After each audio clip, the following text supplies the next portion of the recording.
5 টাকা 10 টাকা নাকি? তাহলে এই সামান্য 5 টাকা 10 টাকা দিতে কি কারো গায়ে লাগে? না। বর্তমানের কথা বলেন, এই বর্তমানে কারো গায়ে লাগে? না। রব্বুল আলামিন বলেন এই 5 টাকা 10 টাকা এর নেকি আমি বৃদ্ধি করতে করতে পাহাড় পরিমাণ নেকি করে তোমার আমল নামায় ঢুকিয়ে দিব। সুবহানাল্লাহ। সাহাবায়ে কেরাম বলেন ইয়া রাসূলুল্লাহ ইয়া হাবিবাল্লাহ, কিয়ামতের ময়দানে যখন জান্নাতীরা ওই আমল নামা দেখে আশ্চর্য হয়ে যাবে, তারা আর কি বলবে?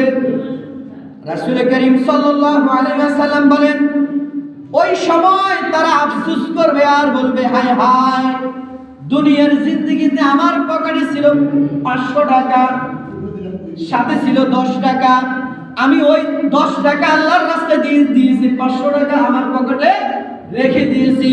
ওই দিন তারা আফসোস করবে যদি আমি 10 টাকা নয় 500 টাকা আর 10 টাকা পুরো পকেটে যা ছিল তাই যদি আল্লাহর রাস্তায় দিয়ে দিতাম, তাহলে আজকে আমার আমল নামায় নেকির পরিমাণ আরো বৃদ্ধি হয়ে যেত। সুবহানাল্লাহ। বলেন তো ওই সময় আফসোস করে কোনো লাভ হবে? হ্যাঁ, নাকি ওই সময় টাকা পকেটে থাকবে? টাকা থাকবে, তাহলে আফসোস করে কোনো কি হবে না? রাসূল সাল্লাল্লাহু আলাইহি ওয়াসাল্লাম বলেন,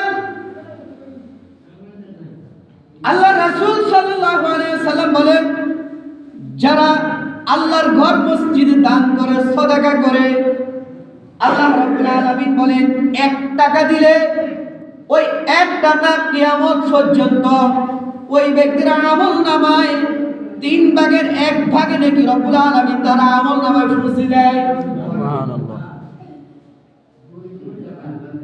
আল্লাহ রাব্বুল আলামিন বলেন আল্লাযীনা ইউনফিকুনা আমওয়ালাহুম বিল-লাইলি ওয়ান-নাহার সিররান ওয়া আলানিয়াতান ফালাহুম আজরুহুম ইনদা রাব্বিহিম ওয়ালা খাউফুন আলাইহিম ওয়ালা হুম ইয়াহজানুন।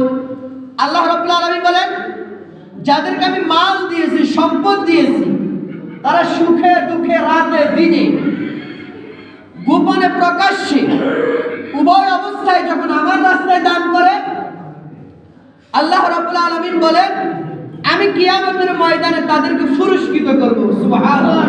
কি করবে? আল্লাহ রাব্বুল আলামিন বলেন ফালা খাউফুন আলাইহিম ওয়ালা হুম ইয়াহজানুন। শুধু পুরস্কৃতই করব না, তাদের দুনিয়াতে কোনো ভয় নাই, কোনো চিন্তা নাই, কোনো পেরেশানি নাই। আমি রব তাদের সাথে আছি, কিয়ামতের ময়দানে তাদের সাথে থাকব, জান্নাতে পৌঁছে দেওয়ার আগ পর্যন্ত আমি রব আমার ওই বান্দা বান্দির পিছু ছাড়ব না। সুবহানাল্লাহ।